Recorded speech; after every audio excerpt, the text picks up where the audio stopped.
എങ്കിൽ പരസ്യമായിട്ട് പറയൂ. സ്വാമി വരുന്ന അറിഞ്ഞോ? ആ കെനാറി അത് താനോ? സാറ് ബാലൻ സാറ് നാറി. തെക്കുള്ള ഒരു പടക്കത്തിന്റെ വീട്ടിൽ പടക്കമോ? ഒരു ചെറിയ പടക്കൊന്നുമില്ല സ്വാമി, വലിയ അബദ്ധ വാസന്തി. സാർ അവിടെ പോയി നാട്ടുകാരെ പിടിച്ചു നിർത്തി ആകെ നാറ്റക്കേസായി. അല്ല, സ്വാമി കൂടെ ഉണ്ടായിരുന്നോ? എനിക്ക് വിശ്വസിക്കാനേ കഴിയുന്നില്ല. ഇത് നിജമാ? ഇത് നിജവും കുജവുമല്ല സ്വാമി, സാറ് വാസന്തി.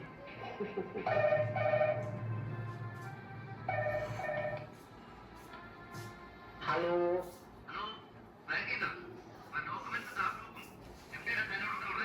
ഓ ശരി, ഞാൻ ഉടനെ വേണ്ടത് ചെയ്യാം. ദുഷ്യന്തൻ, ആ ഡ്രാഫ്റ്റ് ബുക്ക് എടുക്കും പോറും. എന്തൊക്കെയാണ് സ്വാമി വിശേഷങ്ങൾ? വിശേഷങ്ങൾ ഇതുവരെ ഒരു നാഥനില്ലാത്ത കളരിയായിരുന്നു ഇത്. ഇപ്പൊ സാറ് വന്നപ്പോ ആ അവസ്ഥ എന്ന് മാറി. ഇനി കാര്യങ്ങളൊക്കെ ഭംഗിയായിട്ട് നടക്കും. Everything will go smoothly. ഇവിടെ എത്ര സ്റ്റാഫ് ഉണ്ട്? 31, ഇൻക്ലൂഡിംഗ് മീ 32, 32. അറ്റൻഡൻസ് രജിസ്റ്റർ കൊണ്ടുവരാം. തരാം വെള്ളപ്പൊക്കായിരിക്കൂ.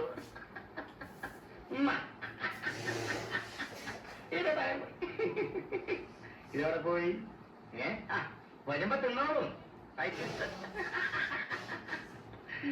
തുളസി സാറേ, മിഠായി.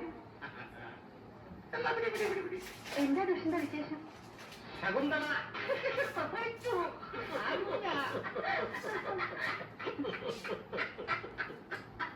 ഇത് എത്രാമത്തെയാണോ?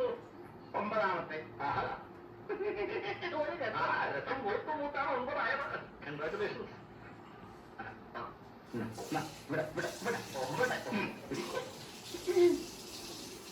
എന്നിട്ട് നാരങ്ങ മുട്ടായാണോ തരുന്നത്? ശകുന്തളയുടെ ആദ്യത്തെ പ്രസവത്തിന് ലഡുവാ കൊടുത്തത്. അത് പിന്നെ ഉണ്ണിയപ്പമായി, ഉണ്ണംപൊരിയായി, പഴംപൊരിയായി, ചോക്ലേറ്റ് ആയിട്ട് ഇപ്പൊ നാരങ്ങ മിഠായി. ഓരോന്നായി പുറത്തേക്ക് വരുന്നോറും ചെലവ് കൂടും. Expensive increasing. എന്തോന്നാണോ കുട്ടിക്ക് പേരിടാൻ പോകുന്നത്?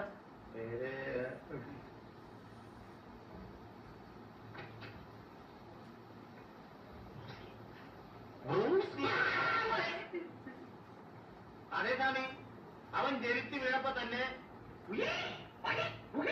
എന്നൊക്കെ പറഞ്ഞല്ലേ വന്നത്. അവന്റെ കൈകൊണ്ട് തന്നെയായിരിക്കും ദുഷ്യന്തന്റെ മരണവും.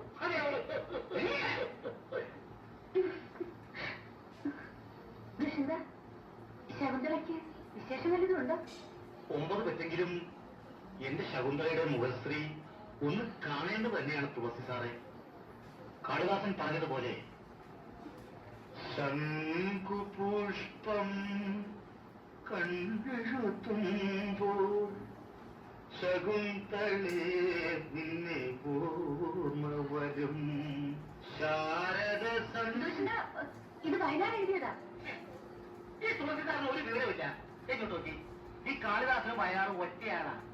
വയനാട് മരിച്ചതിന് ശേഷമാണ് കാളിദാസൻ ദിനോദാനങ്ങൾ എഴുതാൻ തുടങ്ങിയത്. അല്ല സ്വാമി, എന്റെ അഭിപ്രായം പറയുകയാണെങ്കിൽ ഒരു ജോലി ചെയ്യണോ?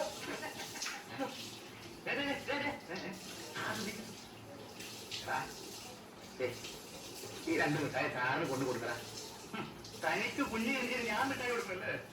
അതല്ല മോനെ, ഈ വെറും നാരങ്ങ മിഠായി ഞാൻ കൊണ്ട് കൊടുത്താൽ ഞാൻ ഡീഗ്രേഡ് ചെയ്യപ്പെടും, നിന്നെ പോലെ ആയിപ്പോകും. അതുകൊണ്ട് കൊടുക്കടാ. മിഠായി കൊടുക്കാം, പക്ഷേ ഒറ്റ എന്റേതാണെന്ന് ഞാൻ പറയുന്നത്.